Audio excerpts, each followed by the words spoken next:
देवी अहिल्या ने कभी घाटे की अर्थव्यवस्था नहीं चलाई। उनकी अर्थ नीति सीखने लायक है। यह बात वरिष्ठ समाज सेवी डॉक्टर मनीषा कोठेकर ने अभ्यास मंडल की व्याख्यान माला के समापन के मौके पर कही। देखिए एक खास रिपोर्ट। अभ्यास मंडल की 63वीं वार्षिक व्याख्यान माला के अंतिम दिन गुरुवार को भारतीय स्त्री का प्रतिमान देवी अहिल्याबाई विषय पर नागपुर की समाज सेवी डॉक्टर मनीषा कोठेकर मुख्य वक्ता थी। डॉक्टर मनीषा कोठेकर ने कहा कि देवी अहिल्याबाई का कालखंड देखें तो उन्होंने कुशलता, कौशल, पराक्रम के गुणों का विकास किया। कोठेकर ने कहा कि देवी अहिल्या ने महिला होने का कभी फायदा नहीं उठाया। पूरा युद्ध का जो भी है, सैन्य, उसको देखना, युद्ध में जाना, ये सब पूरा कारोबार तुकोजी संभालते थे। तो ये काम का डिस्ट्रीब्यूशन बहुत अच्छी तरीके से करके वो पूरा प्रशासन संभालती थी। अत्यंत कर्तव्य के प्रति कठोर, जिसको हम कहते हैं, ऐसी अहिल्या देवी थी। बहुत सारे प्रसंग उनके जीवन के हैं, लेकिन एक प्रसंग शायद आपको पता होगा, लेकिन मुझे वो बहुत ऐसा लगता है कि बोलना ही चाहिए उसके बारे में, कि खंडेराव जब जीवित थे उस समय की बात है। तब अहिल्याबाई बहुत छोटी उम्र की थी, लेकिन उस समय हिसाब किताब वो देखती थी मल्लाराव के कहने से।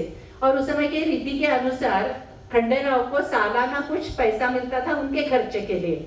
और हम सब जानते हैं कि खंडेराव की जिस तरीके से लाइफस्टाइल थी, उसमें उनका जो साल भर का खर्चा जो उनको मिला था पैसा, उनका 2 महीने में ही खत्म हो गया। और वो वहां पर आए चावड़ी पे और उन्होंने कहा कि मुझे और पैसे चाहिए। और वो कारकुन जो बैठा था, उन्होंने अहिल्याबाई को बोला कि इन्होंने पैसे मांगे हैं। अहिल्याबाई ने देखा हिसाब और उन्होंने कहा कि नहीं, आपका तो जो पैसा था वो तो मिल गया आपको पूरा, अब 1 साल पूरा होने तक हम कुछ नहीं दे पाएंगे, ये हमारा नियम नहीं है। तो वो बहुत गुस्सा हो गए और गुस्से से उन्होंने वो पूरी किताबें जो थी हिसाब की, वो चोपड़ी जिसको कहते हैं, वो फेंक दी। फेंकने के बाद उन्होंने कहा कि ये अपमान है चोपड़ी का, और जो भी अपमान इस प्रकार से करता है उसको दंड किया जाए। और 25 मोहरों का दंड उन्होंने बोला कारकुन को कि आप इनसे वसूले। इस प्रकार से कोई महिला, हम कल्पना भी आज भी नहीं कर सकते हैं कि अपने पति के बारे में इतनी कठोरता से बोले। और ये उनका एक गुण विशेष देखने के बाद हो सकता है मल्लाराव को लगा होगा कि यही वो व्यक्ति है कि जो पूरा प्रशासन संभाल सकती है और ये इंदौर संस्थान जो है उसको आगे ले जा सकती है। तो ऐसे कई सारे उदाहरण हमें मिलते हैं। महिला होने का कोई फायदा कभी उठाया है ऐसा हमें उनके पूरे जीवन ही में नहीं मिलता है।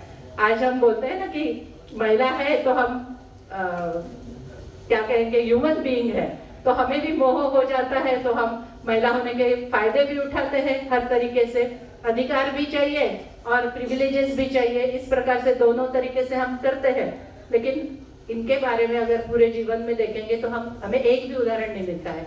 जितनी वो कठोर अपने बारे में थी, वैसे ही कठोरता उसने सब प्रकार के अपने व्यवहार में भी रखी और सभी के साथ भी उसी प्रकार से वो रही। प्रजा हित और देश हित और धर्म का पालन, ये तीनों चीजें उनके जीवन का अभिन्न अंग थे। उसके ही लिए वो पूरी समर्पित थी। और युद्ध में जाने के ज्यादा प्रसंग उनके जीवन में नहीं थे, क्योंकि जैसे मैंने कहा तुकोजी होलकर पूरा वो देखते थे। इन्होंने जो किया वो प्रजा को सुख, शांति, समृद्धि कैसे प्रदान हो, वो ये जानती थी कि प्रजा के लिए जितना सुरक्षा महत्वपूर्ण है, उतना ही रोजमर्रा की जिंदगी शांति से जीना ये उनके लिए उतना ही महत्वपूर्ण है। और ये प्रशासक का काम होता है, राजा का काम होता है। राजा ने केवल सुरक्षा प्रदान करना ये जरूरी नहीं है, तो उनके रोज के व्यापार की चिंता करना, उनके रोज के खाने पीने के जो व्यवसाय है उनकी चिंता करना, उनकी शांति के लिए उनके जो धर्म पालन के जो भी होते हैं चीजें, उसकी देखभाल करना, ये सभी काम राजा के होते हैं। और उन्होंने पूरा उसका ध्यान रखा, ये हमें दिखाई देता है। डॉक्टर मनीषा कोठेकर ने कहा कि अहिल्याबाई के राज में हैप्पीनेस इंडेक्स सबसे अच्छा था। अहिल्या की अर्थव्यवस्था कभी घाटे की नहीं रही। उनकी अर्थनीति सीखने लायक है। उनके शासन में हमेशा कोष में वृद्धि हुई। कर प्रणाली की वैज्ञाता थी। बनाने के लिए कितनी जमीन लगेगी, कितना ह्यूमन पावर लगेगा, ये सब कुछ उसको पता था। एक एक चीज युद्ध के लिए तैयार करने के लिए क्या क्या तैयारी होती है वो सब कुछ पता था। तो इस प्रकार से कुल मिला के पूरा जिसको हम कहते हैं कंप्लीट, इस प्रकार से उनका व्यक्तित्व है ऐसा दिखाई देता है। अर्थ कारण ये तो उनका सीखने के आज जो राजकीय नेता है उन्होंने सीखना चाहिए ऐसा है। पूरा धर्माधिष्ठित उनका अर्थ कारण था, लेकिन कोश में वृद्धि निरंतर होती रही उनके। कभी उन्होंने जिसको कहते हैं ना कि ऐसा व्यवहार नहीं किया जिसमें घाटे का व्यवहार जिसको हम कहते हैं, ऐसा कोई भी व्यवहार उनका नहीं था। लगातार उनके कोश में वृद्धि होती रही। जैसे उद्यमिता का अगर बात करते हैं तो महेश्वर में उन्होंने 1767 में राजधानी वहां पर शिफ्ट की थी और वहां पे उन्होंने हाथकरघा व्यवसाय को उत्तेजन दिया। जो सैनिक थे जो शहीद हुए हैं उनके पत्नियों को, विधवाओं को वहां पर उन्होंने काम सिखाया। बाकी मारू समाज जो है उसको वहां पर बसाया, उनको बुला के वहां पर बुनकर उनको बसाया, बस्ती वहां पर की और वो व्यवसाय उन्होंने वहां पर पूरा बसाया है। उसके कारण भी अपने आप व्यापार बढ़ते हैं तो कोष में वृद्धि होती है, टैक्स मिलता है। ये सब उनका कर निर्धारण के बारे में भी उनकी नीति सीखने लायक, उनके बहुत सारे डॉक्यूमेंट्स हमें मिलते हैं। पत्र व्यवहार जो मैंने कहा कि पत्र व्यवहार के बारे में भी पहला पत्र जो आज उपलब्ध है ऐसा जो मैंने मेरा जो भी उसका मैंने अध्ययन किया उसमें 1750 में पहला पत्र मिलता है। खंडेराव जीवित थे तभी से ये इस प्रकार से काम में थी ऐसा समझ में आता है। तो सबके साथ बहुत अच्छा व्यवहार, पत्र व्यवहार के साथ संपर्क, व्यापार के साथ। डॉक्टर कोठेकर ने कहा कि अहिल्याबाई ने हमेशा आत्मसम्मान को प्राथमिकता दी। उन्होंने कभी पेशवा के दरबार में जाकर जी हुजूरी नहीं की।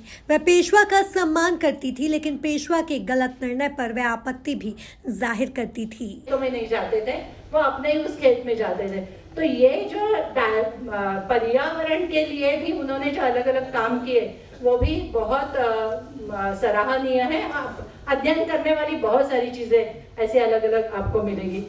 आत्मसम्मान की जो बात है, मुझे एक प्रसंग में केवल कहती हूँ, समय मुझे लगता है 5-10 मिनट ही रह गया है। उनकी पेशवा के प्रति श्रद्धा थी क्योंकि वो पेशवा ने उनको सूबेदारी दी थी, उनका संस्थान था। लेकिन पूरे जिंदगी में एक बार भी वो पेशवा के दरबार में जाकर जी हुजूरी नहीं की है उन्होंने, कभी भी नहीं।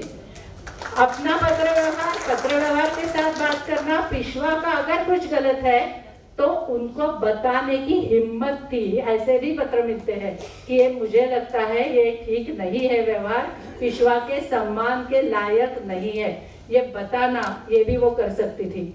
अधिकारों के प्रति बहुत सजग थी। तुकोजी और उनके बीच में कभी कभी होता था, तुकोजी बार बार पैसे मांगते थे, युद्ध के लिए पैसे चाहिए, सेना के लिए चाहिए। पेशवा के पास तकरार हो जाती थी, कंप्लेंट जाती थी, पेशवा इनको पूछते थे। उन्होंने कहा कि मैं मल्हार राव की बहू हूँ और मैंने जो सीखा है कि सैन्य जो भी युद्ध हम करते हैं, युद्ध से मिला हुआ पैसा ही सैन्य के लिए उपयोग में लाना है। ये पैसा जो प्रशासन में आता है वो पैसा प्रजा के हित के लिए ही रहेगा, वो सैन्य के लिए नहीं रहेगा। ये क्लियर कट डिमार्केशन जो है वो मैंने सीखा है और तुकोजी ने भी यही करना चाहिए, ऐसा उनका आग्रह था। कार्यक्रम के संचालन सचिव एवं समाज सेवी डॉक्टर माला सिंह ठाकुर ने किया। कार्यक्रम के प्रारंभ में अतिथि का स्वागत नंदलाल मोगरा, अनिल भोजे ने किया। आभार प्रदर्शन अभ्यास मंडल के अध्यक्ष रामेश्वर गुप्ता ने किया। Bureau report, MP news, Indore.